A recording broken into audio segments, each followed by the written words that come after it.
develop. Okay, in today's video ay excited na si Bella para umalis. Kung napapansin nyo ay medyo bata pa siya dito. At totoo naman talaga na bata pa siya dito kasi 2 years old pa siya eh. Nakalimutan kong edited ang video na to. So mga hapon na kaming umalis sa bahay kasi papunta kami sa Iloilo City kasi may lugar doon na napakaganda talaga, napaka-friendly sa mga bata at lalo na sa mga taong mahilig sa sports at mag-chillax. Nasa mga 15 kilometers to mula sa lugar namin, so buti naman linggo to nung araw na to, so hindi masyadong matraffic, so madali lang kami makapunta doon. So ito yung subdivision namin 2 years ago, kunti pa yung mga units, pero ngayon, yung mga bakanting nakikita nyo dyan, marami ng mga bahay dyan.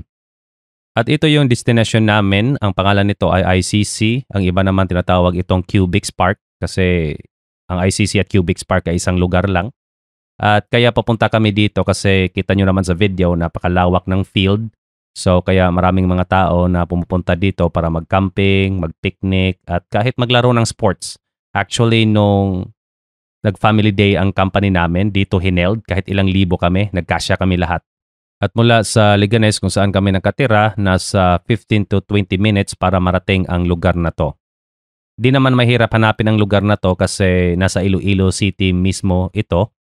Hanapin mo lang yung SM City. Tapos sa unahan yan, may crossing. So liko ka lang sa left side at makakapasok ka na sa ICC or Cubics Park. So ito na yung entrance ng ICC. Napakatahimik ng lugar na to. Yan nakikita nyong building dyan, yan ang Gaisano Mall. Memorable ang mall na to sa amin kasi nung kakalipat lang namin dito sa Iloilo, nung hindi pa namin kabisado yung lugar, ito yung unang mall na pinuntahan namin at binilhan namin ng mga kitchen appliance. So pagdating namin ay naglakad-lakad muna kami dito sa gilid ng isang, ewan ko ba kung sapa ba to or ilog. Pero dinevelop to nila para pang boating. At yung tubig naman dito ay hindi naman masyadong malalim at in fairness, napakalinis niya. Nami-maintain talaga ng Iloilo City ang kalidad ng tubig dito. At kung napapansin nyo na may mga matataas na talahib sa paligid, normal yan kasi ang lugar na to ay parang marshland. Bago nila didevelop ito bilang isang tourist attraction. At may nadaanan kaming malaking statwa dito malapit sa Gaisano Mall. Kung akala nyo ay si Kim Jong-un to, ay mali kayo. Kundi ito ay si Henry S. Gaisano, ang may-ari ng Gaisano Mall na naka-locate dito sa ICC. At ito naman ang iconic na tulay dito sa ICC. Iwan ko kung anong pangalan nito pero napaka-modern ng architecture niya. At meron siyang malawak na field sa gilid at dito hiniheld yung mga family day, yung mga sports events kasi kasyang ilang libong tao dito eh.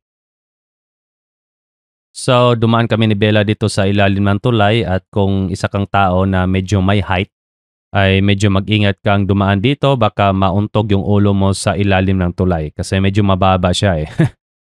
So pagkatapos doon sa tulay ay naglakad-lakad kami ng konti at dumaan kami dito sa may cubics.